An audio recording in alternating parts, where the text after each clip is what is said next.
हम डिस्कस करेंगे कि रे डायग्राम्स कैसे बनाते हैं मिरर्स के लिए। तो रे डायग्राम्स बनाने से पहले कुछ रूल्स होते हैं, अगर वो रूल्स हमें समझ में आ जाते हैं तो रे डायग्राम्स बहुत इजीली बन जाते हैं। ये जो रूल्स हैं वो कॉमन है for concave mirror as well as convex mirror, यानी कि अवतल दर्पण और उत्तल दर्पण दोनों के लिए जो नियम है वो एक समान है। तो सबसे पहले हम पहले नियम की बात करते हैं। अगर ये रूल्स हमें समझ में आएंगे तो हम इजीली बना पाएंगे। पहला रूल क्या कहता है, सपोज़ हमने ये दर्पण बनाया, पहले मैं अवतल दर्पण के लिए बता रही हूँ। ये अवतल दर्पण है, इसमें ये हमारा मुख्य अक्ष है, ठीक है। ये ध्रुव होता है, इसको हम P से डिनोट करते हैं।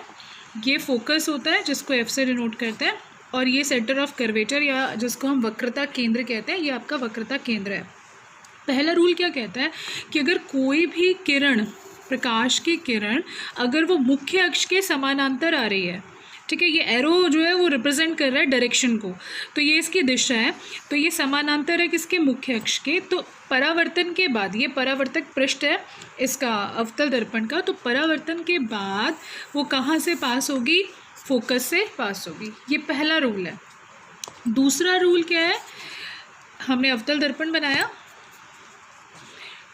मुख्य अक्ष बनाई, ध्रुव बनाया, फोकस बनाया, वक्रता केंद्र बनाया। दूसरा रूल ये कहता है कि अगर कोई भी रेखा या किरण आरेख अगर फोकस से पास हो रही है, फोकस से गुजर रही है, तो परावर्तन के बाद वो मुख्य अक्ष के समानांतर हो जाएगी। This is a second rule.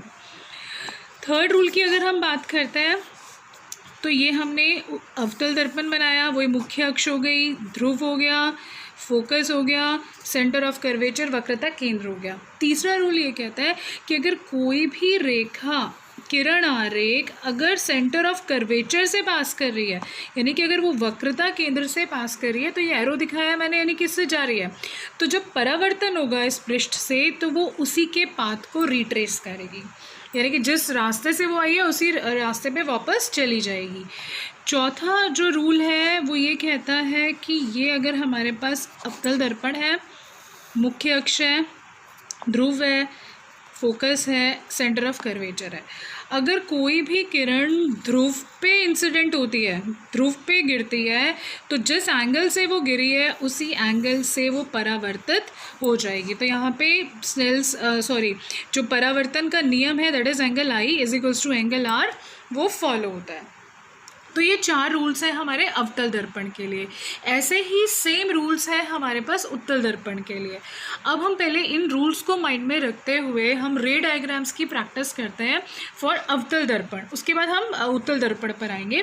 तो सबसे पहले हम देखते हैं, अगर रे डायग्राम 6 हमारे पास केसेस होते हैं। सबसे पहला केस की हम बात करते हैं कि जिस समय हमारे पास जो बिंब है वो अनंत पे रखा हुआ है।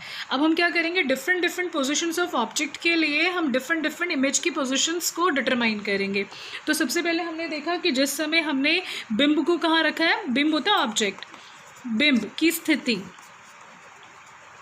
कहाँ पर है, अनंत पर है, अनंत पर यानी कि इन्फिनिटी पर है ऑब्जेक्ट, ठीक है। तो इस केस में हम कैसे बनाएंगे, इमेज कहाँ बनेगा, बहुत सिंपल है। इन्हीं रूल्स को फॉलो करते हुए हमने सारे रे डायग्राम्स बनाने हैं। अवतल दर्पण के लिए पहले हम पढ़ रहे हैं, हमने अवतल दर्पण बनाया, हमने मुख्य अक्ष बनाया, हमने ध्रुव बनाया, हमने फोकस बनाया, और हमने वक्रता केंद्र बनाया। हमारा जो ऑब्जेक्ट है वो कहाँ पे रखा है, अनंत पे रखा है। जब ऑब्जेक्ट अनंत पे होता है, अनंत मतलब बहुत दूर है, तो उससे जो किरणें आती हैं वो बिल्कुल समानांतर आती हैं। तो मुख्य अक्ष के समानांतर किरणें आ रही हैं, ये मुख्य अक्ष के समानांतर आई। अब हमने पहले रूल में पढ़ा है कि जो किरण मुख्य अक्ष के समानांतर आती है वो परावर्तन के बाद फोकस से पास होती है। इसका मतलब रूल, नियम के अकॉर्डिंग ये कहाँ से पास करेगी, फोकस से पास करेगी। ऐसे ऑब्जेक्ट तो बहुत दूर रखा है, तो कोई किरण नीचे यहाँ से भी आ रही होगी। अब जो समानांतर है वो परावर्तन के बाद कहाँ से पास करेगी, फोकस से पास करेगी। जहाँ दो किरणें प्रतिच्छेदित होती हैं, जहाँ पे इंटरसेक्ट करती हैं दो रेज, वहाँ पे इमेज बनता है। इसका मतलब यहाँ पे जो इमेज बनेगा, जो बिंब का प्रतिबिंब बनेगा, वो कहाँ बनेगा, फोकस पे बनेगा। जब एक्चुअल में रेज इंटरसेक्ट करती हैं, जब प्रतिच्छेदित करती हैं, तो उस समय जो इमेज बनता है वो हमेशा कैसा होता है, रियल। दो तरीके की इमेजेस होती हैं, एक रियल एक वर्चुअल, यानी कि एक वास्तविक और एक आभासी। तो जब रेज एक्चुअल में इंटरसेक्ट करती है तो इमेज कैसा बनता है, रियल। तो अगर बिंब अनंत पर है तो उसका जो प्रतिबिंब है वो कहाँ बनेगा, फोकस पे बनेगा। इसका नेचर कैसा होगा, इसकी प्रकृति कैसी होगी, एक तो वास्तविक होगा। वास्तविक के साथ हमेशा इमेज कैसी होती है, इन्वर्टेड। इन्वर्टेड का मतलब वास्तविक होगा और कैसा होगा, उल्टा होगा। तो वास्तविक उल्टा और बहुत ही छोटा होगा। अब हम बात करते हैं दूसरी स्थिति की, जिस समय सपोज़ हमारा जो ऑब्जेक्ट है ये फोकस है, ये सेंटर ऑफ कर्वेचर है। अब अगर हमारा बिंब इस सेंटर ऑफ कर्वेचर पे रखा है, वही दो रूल्स, बस यही 4 रूल्स को माइंड में रख के सारे डायग्राम्स बन जाएंगे। अब कहाँ रखा है, वक्रता केंद्र पर, वही रेज बनाएंगे। एक पहली जो मुख्य अक्ष के समानांतर है, हमें पता है जो समानांतर होगी वो परावर्तन के बाद कहाँ से पास हो जाएगी, फोकस से। दूसरी जो हम रे लेंगे वो क्या लेंगे, जो कहाँ से पास कर रही है, फोकस से। हमें पता है जो रे फोकस से पास करती है वो परावर्तन के बाद मुख्य अक्ष के क्या हो जाती है, समानांतर हो जाती है। अब ये और ये परावर्तित रे जहाँ भी प्रतिच्छेदित करेंगी वहाँ पे क्या मिल जाएगा, प्रतिबिंब मिल जाएगा। तो ये अगर हमारा बिंब था तो इसका प्रतिबिंब हमें कहाँ मिल गया, सेम सेंटर ऑफ कर्वेचर पे ही मिल गया। यानी कि वक्रता केंद्र पर बिंब रखेंगे तो वक्रता केंद्र पर ही आपको प्रतिबिंब मिलेगा। अगर हम इसका नेचर पूछते हैं, प्रकृति पूछते हैं, और तो हम क्या देंगे, देखो कैसी है इमेज, उल्टी है, और एक्चुअल में कट की है ना, तो इसका मतलब क्या हो जाएगी, रियल। जब असली में प्रतिच्छेदित करेंगी तो इमेजेस कैसी होंगी, real.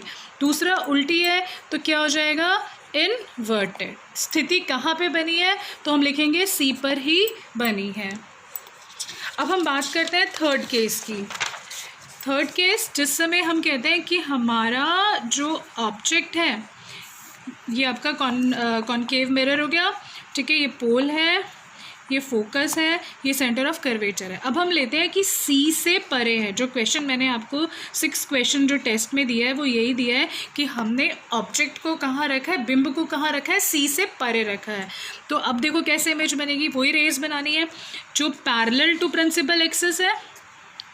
After reflection it will pass through focus, यानी कि जो समानांतर है मुख्य अक्ष के वो फोकस से पास करेगी। दूसरी, ये हमारा बिंब है, एक हम रे दिखा रहे हैं जो सेंटर ऑफ कर्वेचर से जा रही है। अब हमें पता है रूल क्या कहता है कि जो सेंटर ऑफ कर्वेचर से जाएगी वो उसी के पाथ को रीट्रेस करेगी। तो एक मैंने एरो ऐसे दिखाया और रीट्रेस कर गई, एक एरो ऐसे दिखा दिया। अब ये रेस यहाँ पे प्रतिच्छेदित कर गई हैं, तो यहाँ पे हमें क्या मिल जाएगा, इस बिंब का प्रतिबिंब मिल जाएगा।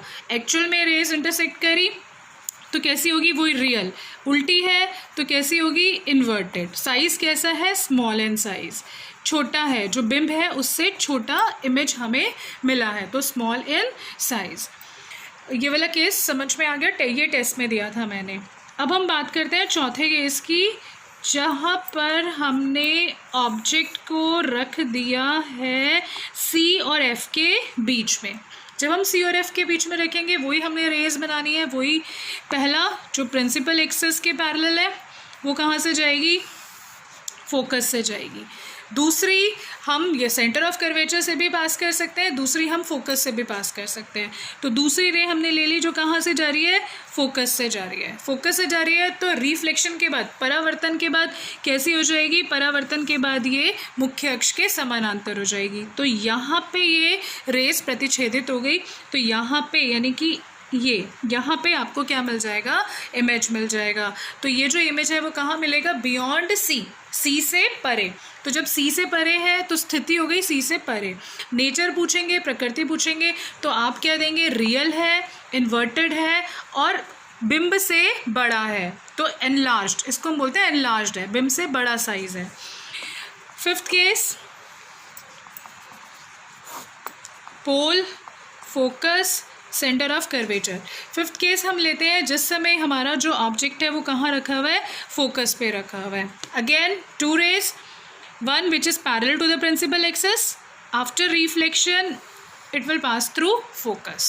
Another ray which is passing through the center of curvature, it will retrace its path after reflection. तो यहाँ पे ये जो दोनों रेज आ रही हैं वो कैसी आ रही है, समानांतर आ रही हैं. तो समानांतर रेज कभी भी इंटरसेक्ट नहीं करती, प्रतिच्छेदित नहीं करती. इसका मतलब ये कहाँ जाके मिलेंगी, अनंत पर जाकर मिलेंगी. तो जब भी बिंब फोकस पर होगा तो उसका जो प्रतिबिंब बनेगा वो कहाँ बनेगा, इन्फिनिटी पे बनेगा. तो यहाँ पे भी जो बनेगा वो कैसा होगा, रियल होगा, इन्वर्टेड होगा. लास्ट केस की अगर हम बात करते हैं, ये हमारे पास कॉनकेव मिरर है. This is pole, this is focus, this is centre of curvature. अब हमने ऑब्जेक्ट को प्लेस कर दिया है बिटवीन एफ एंड पी, यानी कि फोकस के और ध्रुव के बीच में. दो रेस समानांतर मुख्य अक्ष के, रिफ्लेक्शन के बाद फोकस से. दूसरी जो सेंटर ऑफ कर्वेचर से जाएगी वो उसी के पाथ को क्या कर लेगी, रिट्रेस कर लेगी. अब देखो यहाँ तो प्रोबेबिलिटी है ही नहीं, यहाँ तो ये फैल रही हैं तो ये कभी भी नहीं मिलेंगी. तो क्या होगा, ऐसा लगेगा कि ये रेज वहाँ जाके मिल रही है, एक्चुअल में नहीं मिल रही, बट ऐसा प्रतीत होगा. यानी कि इस बिंब का, अगर ये हमारा बिंब है तो इसका जो प्रतिबिंब बनेगा वो दर्पण के पीछे बनेगा, ऐसा लगेगा, एक्चुअल में नहीं प्रतिच्छेदित हो रही. तो जब ये सिचुएशन होती है तो इस समय जो इमेज होती है वो कैसी होती है, वर्चुअल. जब हमें लगता है कि रेज मिल रही होंगी, जिसको हम कहते हैं आभासी, तो ये रेज, ये प्रतिबिंब कैसा है, आभासी है. दूसरा अगर आप देखते हो आभासी है और कैसा प्रतिबिंब है, ये सीधा. तो आभासी के साथ हमेशा कैसा प्रतिबिंब बनता है, सीधा. स्थिति पूछेंगे तो दर्पण के पीछे, और साइज पूछेंगे तो एनलार्ज्ड. एनलार्ज्ड का मतलब है बिंब से बहुत बड़ा होगा.